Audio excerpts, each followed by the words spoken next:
નમસ્કાર વિદ્યાર્થી મિત્રો, તમારું હાર્દિક સ્વાગત છે પેશન એજ્યુકેશનમાં। આજે આપણે ધોરણ 5 વિષય ઇંગ્લિશ ગ્રામરમાં ચેપ્ટર 6 ધ સિમ્પલ પાસ્ટ ટેન્સનું સોલ્યુશન મેળવીશું।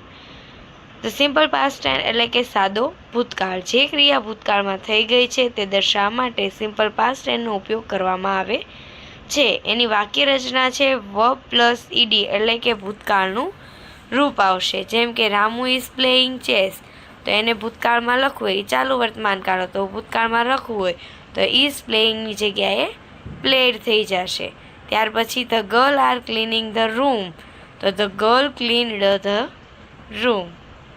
એ રીતે અહીંયા તમને એક્શન વર્ડ આપેલા છે, એટલે કે સાદા મૂળ રૂપમાંથી કઈ રીતે ભૂતકાળનું રૂપ થાય, જે તમે જોઈ શકો છો। અને આ શબ્દો આપણે આગળ પણ જોઈ ચૂકેલા છે, આગળના ઘણા બધા વિડીયોમાં બતાવી દીધેલા છે, તો એમાં ચેક કરી લેવું।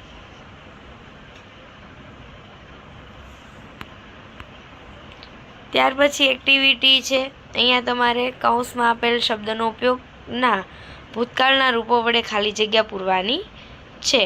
તો પેલું સી તો શો, ક્લોઝ તો ક્લોઝડ, થ્રો તો થ્રુ, જમ્પ જમ્પડ।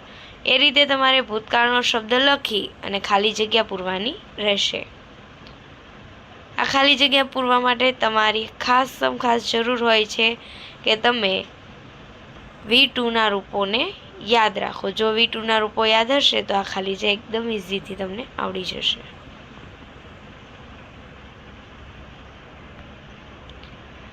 ત્યાર પછી રેખાંકિત શબ્દોના ભૂતકાળના રૂપો બનાવી વાક્ય લખો। જેમ કે ફાધર કમનું કેમ, ઇઝ સિંગિંગ તો વોઝ સિંગિંગ, ડ્રો તો drew, are playing clapping ક્લેપ્ડ, go vent, drink drank, is flying તો ફ્લુ। આવી રીતે શબ્દ લખી અને આખું વાક્ય લખવાનું છે।